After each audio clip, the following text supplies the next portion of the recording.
Pada video ketiga ini, kami akan menjelaskan tentang tahap pembuatan ekstrak dengan maserasi. Ekstrak adalah sediaan kental yang diperoleh dengan mengekstraksi senyawa aktif dari Simplicia menggunakan pelarut yang sesuai. Kemudian, semua atau hampir semua pelarut diuapkan dan massa atau serbuk yang telah tersisa diperlakukan sedemikian hingga memenuhi baku yang telah ditetapkan. Maserasi merupakan cara penyarian yang sederhana. Cara ini dilakukan dengan merendam serbuk Simplicia dalam cairan penyari. Cairan penyari akan menembus dinding sel dan akan masuk ke dalam rongga sel yang mengandung zat aktif. Zat aktif akan larut, dan karena adanya perbedaan konsentrasi antara larutan zat aktif di dalam sel dengan yang di luar sel, maka larutan yang terpekat didesak keluar. Bahan yang digunakan dalam pembuatan ekstrak adalah Simplicia kunyit dan bahan penyari yaitu etanol 96%. Alat yang digunakan yaitu neraca digital, botol atau bejana bertutup, kertas saring, cawan porselin, dan waterbath. Simplicia yang telah diserbukkan ditimbang sebanyak 50 gram. Simplicia tersebut dimasukkan ke dalam bejana atau botol, kemudian dituangi dengan cairan penyari atau etanol 96% sampai terendam kira-kira 200 ml. Bejana atau botol ditutup rapat dan dibiarkan selama 1 hari terlindung dari cahaya sambil berulang-ulang diaduk. Sesudah 1 hari kemudian disaring. Maserat ditempatkan pada cawan porselin, sedangkan ampas ditambah cairan penyari lagi secukupnya. Biarkan 1 hari sambil diaduk sesekali. Lakukan pekerjaan ini selama kurang lebih 3 kali. Semua filtrat digabung dan diuapkan menggunakan bantuan waterbath sampai diperoleh ekstrak kental. Ekstrak kental yang diperoleh kemudian ditimbang untuk menghitung rendeman. Ekstrak distandarisasi dengan cara menghitung prosentasi rendeman, susut pengeringan, serta dilakukan uji organoleptis yang meliputi warna, bau, rasa, dan konsistensi.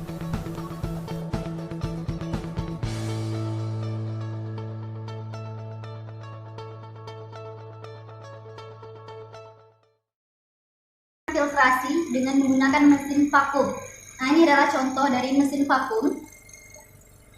Selanjutnya, setelah kita dapatkan filtrat dari proses filtrasi, ini dia. Kemudian kita lakukan rotary vacuum evaporator. Sebelum itu, kita jelaskan dulu alat-alat yang digunakan dalam proses rotary vacuum evaporator. Di sini ada labu bulat untuk sampel. Kemudian labu alas bulat di sini untuk menampung etanol. Kemudian ada kondensor. Selanjutnya ini ada selang air, di mana air ini terdapat es batu untuk mendinginkan. Selanjutnya ini ada mesinnya. Karena di sini kita menggunakan rotary vacuum evaporator, sehingga kita juga menggunakan mesin vakum. Nah, untuk proses itu sendiri, kita menggunakan suhu 65. Daun beluntas yang kita gunakan tadi didapatkan setelah maserasi, yaitu ekstrak etanol. Di sini rotary vacuum evaporator ini berfungsi untuk mendapatkan ekstrak murni dari daun beluntas, dan kita juga memisahkan antara ekstrak murni dengan etanol itu sendiri atau alkoholnya. Menggunakan suhu 65 derajat Celcius. Dalam prosesnya, kita masukkan air ke dalam waterbath. Kemudian kita atur ketinggian dari rotatornya. Kita atur ketinggian dari rotator sampai labu tersebut masuk ke dalam air. Nah, di dalam prosesnya, sampel yang telah kita masukkan ke dalam labu akan menguap. Uap ini akan masuk ke dalam mesin vakum.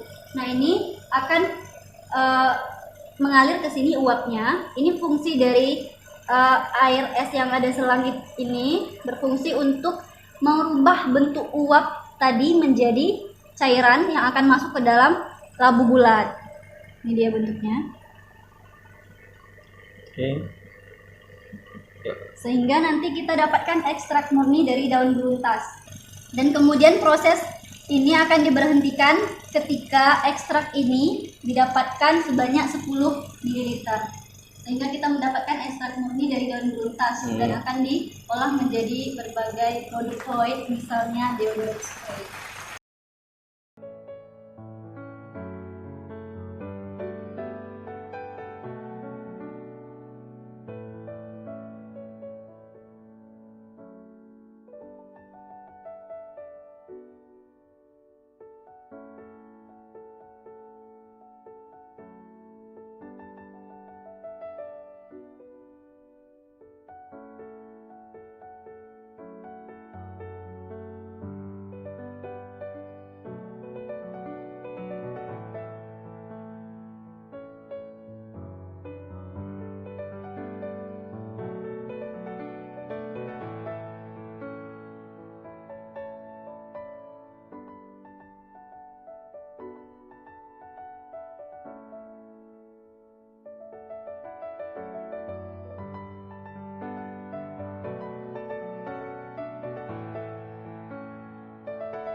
Siapkan serangkaian alat kromatografi cair vakum.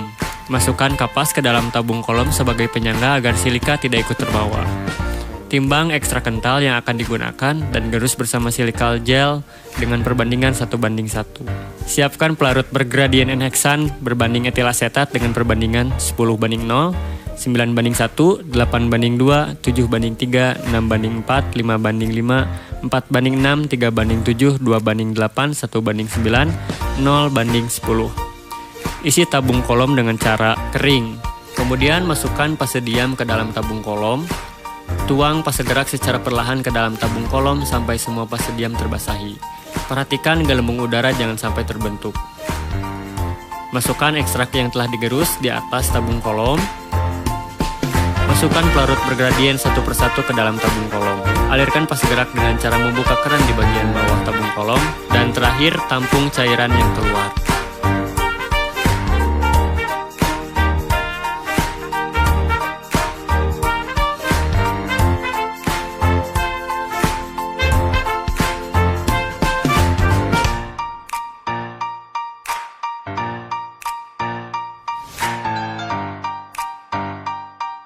Ekstrak cair-cair itu adalah metode untuk memisahkan tingkatan kepolaran dari suatu ekstrak. Oke. Tingkatan kepolarannya itu, misalkan kita punya suatu ekstrak etanol yang sudah kental gitu, sudah dari bahan alam, sudah kita maserasi, kemudian kita pekatkan. Dari pekatnya itu kita larutkan dengan suatu air, dilarutkan. Apabila dia tidak larut, kita tambahkan suatu etanol atau metanol di dalamnya. Kemudian sudah larut sempurna, maka kita pisahkan dengan pelarut yang non-polar dulu, umumnya dipakai N-heksan. Nah, perbandingan N-heksan dengan air yang dipakai tadi itu adalah 1:1.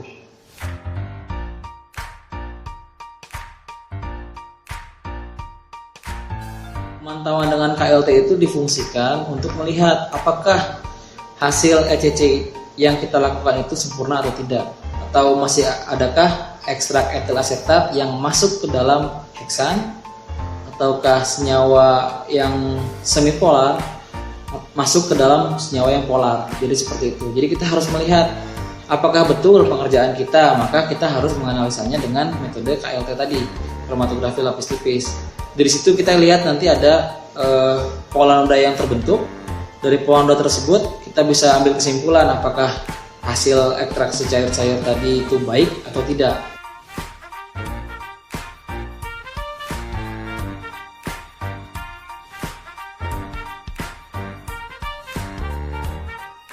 KCV itu adalah merupakan kromatografi cair vakum, di mana prinsipnya suatu adsorpsi dan partisi yang dibantu dengan bantuan vakum. Maka dalam prosesnya itu bakalan cepat, prosesnya cepat karena dengan bantuan vakum tersebut. Jadi pemisahannya bisa tidak memakan waktu yang lama seperti itu.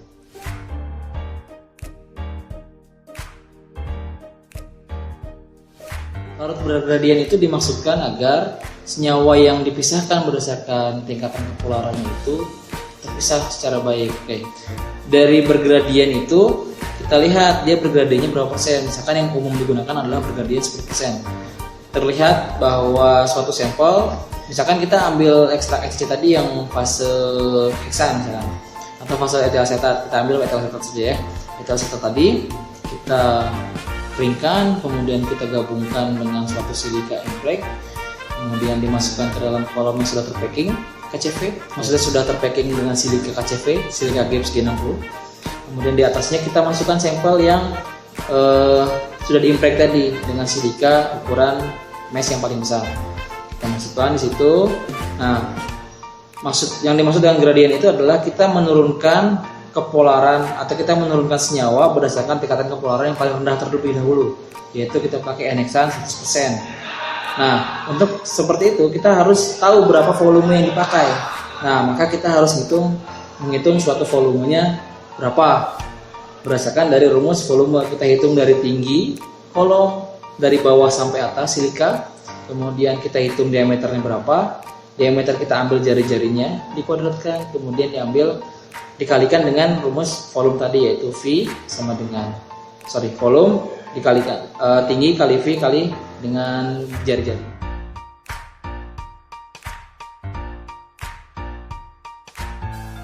Dari hasil KCV yang dipakai tadi kan memakai pelarut-pelarut bergradien dari yang non polar, semipolar sampai polar. Bergradien berapa persen? 10% misalkan. Apabila menggunakan gradien 10%, maka kemungkinan yang didapat adalah 21 tampungan. Oke. Dari 21 tampungan tersebut kita lakukan analisa kromatografi lapis tipis. Dari analisa tersebut kita melihat pola noda yang dibentuk. Dari pola noda yang dibentuk tadi, bagian manakah atau dari fraksi nomor berapakah yang sama, maka kita gabungkan. Dari gabungan-gabungan itu kita sebut gabungan fraksi.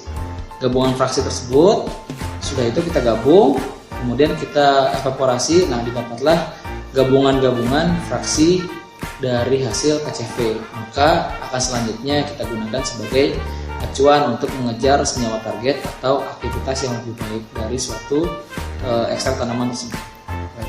Mungkin sekian yang dapat saya tanyakan kepada Bapak. Terima kasih banyak atas waktu Bapak menjelaskan kepada saya.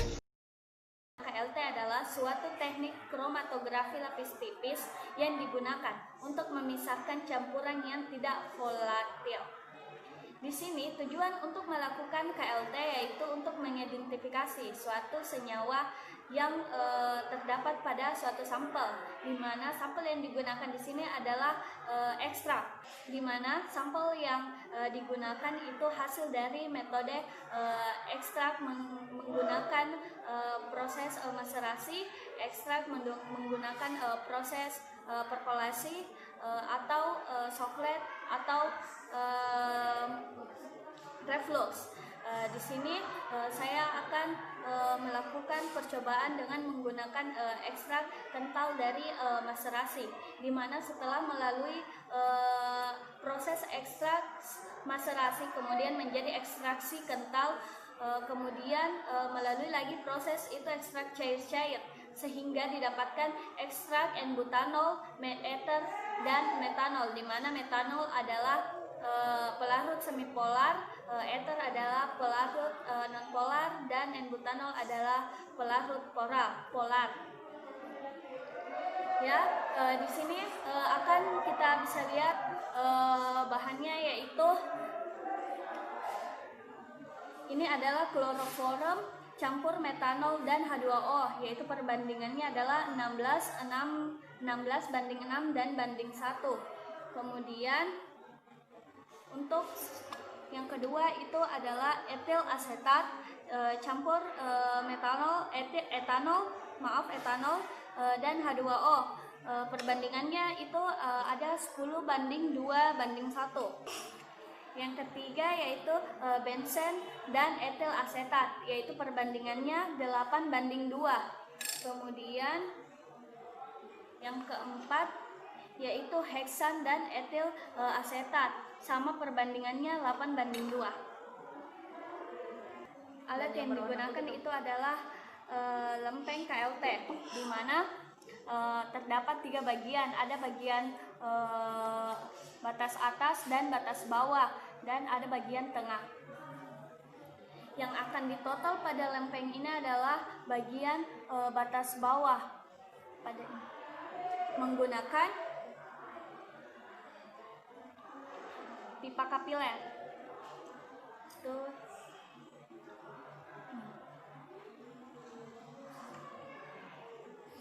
Di sini saya mempunyai sampel dari ekstrak kental maserasi. Ada etanol, ini N-butanol, ether, dan metanol. Masing-masing diberi pipa kapiler. Di sini saya akan menotol memakai ekstrak butanol, di mana butanol adalah polar. Kemudian ditotal pada bagian batas bawah.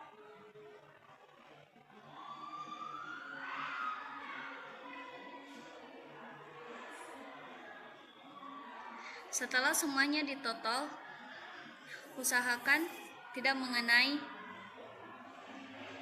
lempeng. Setelah kering, kemudian dimasukkan pada